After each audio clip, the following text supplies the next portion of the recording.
Welcome guys! In this video I'm going to show you how you can enter pairing mode in your Jaybird Vista.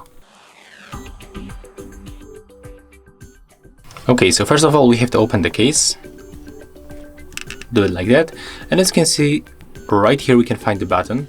We have to click and hold it until this indicator starts blinking. So just make it right now. Click and hold this button and take a look on the indicator. As you can see right now it is blinking, so we can release the button, put it back, do not close this case, and move on your device to the Bluetooth settings, where you will be able to find this option to pair a new device.